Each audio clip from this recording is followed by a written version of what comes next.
Qu'est-ce qui nous retient souvent de prendre une décision importante ou d'affronter une situation difficile? Ce n'est pas toujours le manque de capacité ou d'information, mais bien souvent la peur. Une peur subtile et envahissante qui nous immobilise, nous pousse à éviter, à reporter, et parfois même à renoncer. Pourtant, cette même peur pourrait être le point de départ d'un courage renouvelé. Loin d'être une faiblesse, ressentir la peur est profondément humain. Mais que faire de ce sentiment? Le courage n'est pas l'absence de peur, mais une manière de naviguer à travers elle. Dans un monde où l'urgence de choisir et l'incertitude sont omniprésentes, apprendre à cultiver le courage devient une nécessité, non seulement pour survivre, mais pour vivre pleinement.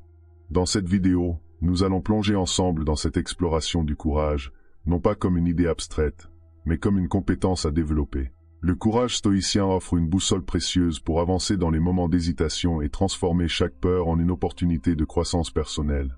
Imaginez un instant pouvoir affronter vos plus grandes appréhensions avec sérénité, prendre des décisions audacieuses sans être paralysé par le doute, et aligner vos choix avec vos valeurs les plus profondes. Avant de continuer, pensez à vous abonner à la chaîne Esprit Stoïcien. En activant les notifications, vous ne manquerez aucune de nos futures vidéos qui vous inspireront à intégrer les principes stoïciens dans votre quotidien. Restez avec nous jusqu'à la fin de cette vidéo, car chaque section s'imbrique dans un tout logique et cohérent pour une compréhension plus profonde. Ensemble, transformons les défis en tremplin pour une vie plus courageuse et épanouissante. La peur agit souvent comme un voile, masquant nos véritables aspirations. Elle se manifeste dans les moments où nous sommes confrontés à l'inconnu, au jugement ou aux échecs potentiels. Cependant, la peur a une fonction essentielle, elle met en lumière ce que nous valorisons réellement. Le stoïcisme nous invite à ne pas fuir ce sentiment, mais à l'examiner. Pourquoi ressentons-nous cette peur? Quel scénario imaginons-nous et que disent-ils de nos priorités profondes? Prenons un instant pour réfléchir. Imaginez-vous devant une décision importante, quitter un emploi insatisfaisant, entamer une nouvelle relation ou défendre une conviction face à des opposants. Les pensées affluent, souvent teintées de doute. Selon les stoïciens, ces pensées ne sont pas des obstacles mais des indices. Elles révèlent les attachements qui conditionnent nos réactions. À ce stade, il est crucial de faire la distinction entre ce qui dépend de nous, notre jugement, notre action, et ce qui ne dépend pas de nous, comme le regard des autres ou les résultats. Une fois cette séparation claire, un espace se crée, propice au courage. Un jour, un ami m'a confié qu'il redoutait de quitter son poste pour lancer un projet entrepreneurial. Sa peur était omniprésente, et si cela échouait? En explorant cette crainte, il a réalisé que son véritable désir n'était pas simplement de réussir financièrement, mais de retrouver un sens à ses journées. Le courage de passer à l'action lui est venu non pas en éliminant ses peurs, mais en les reconnaissant comme des témoins de ses aspirations.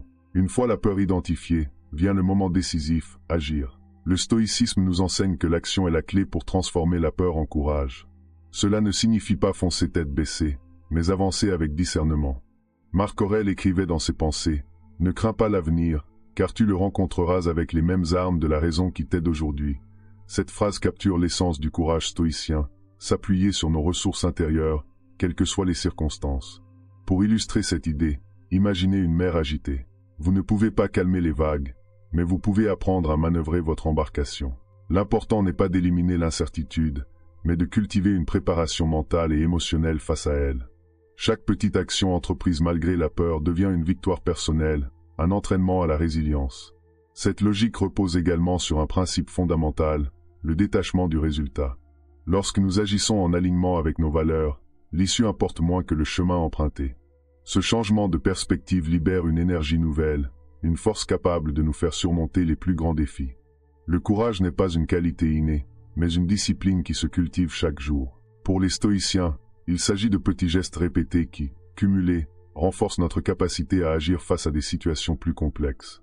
Cette vision oppose le courage spectaculaire que l'on associe souvent au héros à un courage subtil, discret, mais essentiel, celui de rester fidèle à ses valeurs dans les moindres décisions.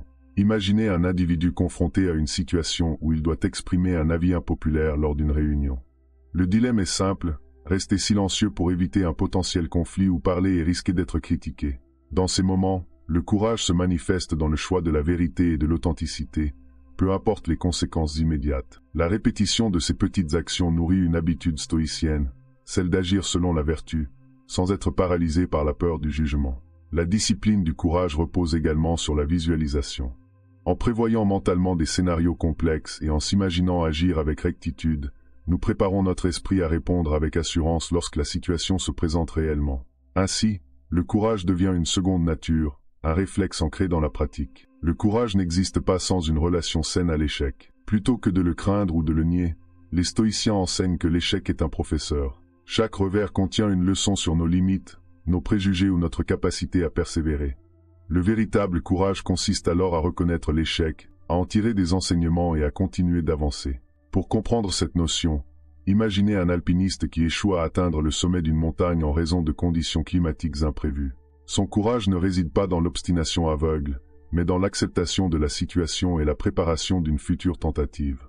En revoyant son équipement, en renforçant son entraînement, il transforme son échec en opportunité de croissance. C'est précisément cette approche que le stoïcisme encourage, accepter les revers comme des étapes nécessaires du cheminement. En changeant notre perception de l'échec, nous réduisons l'emprise de la peur sur nos décisions. Chaque obstacle surmonté, chaque défi relevé, renforce notre assurance et affine notre compréhension de ce qui compte vraiment. Dans un monde marqué par l'imprévisibilité, le courage stoïcien consiste à embrasser l'incertitude avec sérénité. Les stoïciens savaient que nous ne pouvons jamais totalement contrôler l'avenir, mais que nous pouvons toujours contrôler notre attitude face à l'inconnu. Cette posture nous libère de l'angoisse qui découle de la volonté excessive de tout maîtriser. Pensez à un entrepreneur qui décide de lancer une idée innovante, malgré les risques financiers et l'incertitude quant au succès. Ce qui distingue le courage stoïcien dans ce contexte, ce n'est pas l'absence de peur, mais l'acceptation consciente des risques tout en agissant avec prudence et détermination. Il ne s'agit pas d'ignorer les probabilités, mais de s'appuyer sur des décisions rationnelles et alignées avec ses valeurs. Les stoïciens utilisaient souvent la métaphore du marin pour illustrer ce concept. Un bon navigateur sait que les vents peuvent changer à tout moment. Pourtant, il prépare son navire, trace une route et accepte que certains éléments échappent à son contrôle. Ce parallèle montre que le courage face à l'incertitude repose sur notre capacité à nous préparer mentalement et matériellement, tout en restant flexible et prêt à ajuster notre cap. Si l'incertitude est une réalité, une grande partie de nos peurs sont, elles, irrationnelles. Les stoïciens enseignaient que beaucoup de nos angoisses proviennent de notre imagination, qui amplifie les conséquences négatives et néglige nos ressources pour y faire face. Le courage stoïcien s'exprime alors par une confrontation directe avec ces peurs afin de leur retirer leur pouvoir. Pour illustrer cette idée, imaginez une personne terrifiée à l'idée de parler en public. Elle se visualise constamment échouant, oubliant ses mots ou étant jugée sévèrement par son audience. Pourtant, lorsqu'elle décide de s'exposer petit à petit à cette situation, elle découvre que son imagination était bien plus cruelle que la réalité. À chaque discours, son assurance grandit et son courage s'affermit. Ce processus de désensibilisation aux peurs irrationnelles est un pilier du stoïcisme. Il nous apprend à déconstruire les scénarios catastrophes que nous élaborons mentalement. En avançant progressivement, nous gagnons en confiance, mais surtout, nous comprenons que la peur n'est souvent qu'un mirage. Le courage ne consiste pas à ne jamais ressentir de crainte, mais à avancer malgré elle, jusqu'à ce qu'elle perde de son emprise. Dans cette réflexion sur le courage stoïcien, nous avons exploré comment cette vertu centrale peut nous guider à travers les défis de la vie. Qu'il s'agisse d'affronter l'inconnu ou de surmonter nos peurs irrationnelles, le stoïcisme nous offre des outils concrets pour avancer avec clarté et force intérieure. Ce voyage nous rappelle que le véritable courage réside dans la persévérance face à l'incertitude et dans l'action alignée avec nos valeurs, malgré les obstacles. Appliquer ces enseignements au quotidien peut transformer notre manière de vivre. Comme je vous l'expliquais lorsque nous parlions de l'importance de visualiser nos peurs, il est essentiel de nous confronter progressivement à ce qui nous terrifie pour en réduire l'impact. La prochaine fois que vous vous sentirez paralysé par une décision ou une situation difficile, posez-vous la question, qu'est-ce que je contrôle ici? Quelles actions puis-je entreprendre maintenant, sans me perdre dans des hypothèses sur ce que je ne maîtrise pas? Prenez un moment aujourd'hui pour réfléchir aux choix ou situations que vous évitez par peur. Identifiez une action, aussi petite soit-elle, pour avancer. Ensuite, partagez dans les commentaires vos expériences et vos stratégies pour cultiver le courage au quotidien. Votre témoignage pourrait inspirer et encourager d'autres membres de cette communauté. Rappelons-nous que le courage, loin d'être un trait inné, est une compétence que nous pouvons développer avec le temps et la pratique. Mes chers amis, à demain pour la prochaine vidéo de ce calendrier de l'Avent dans laquelle nous verrons comment aligner nos actions avec nos valeurs pour une vie encore plus riche de sens.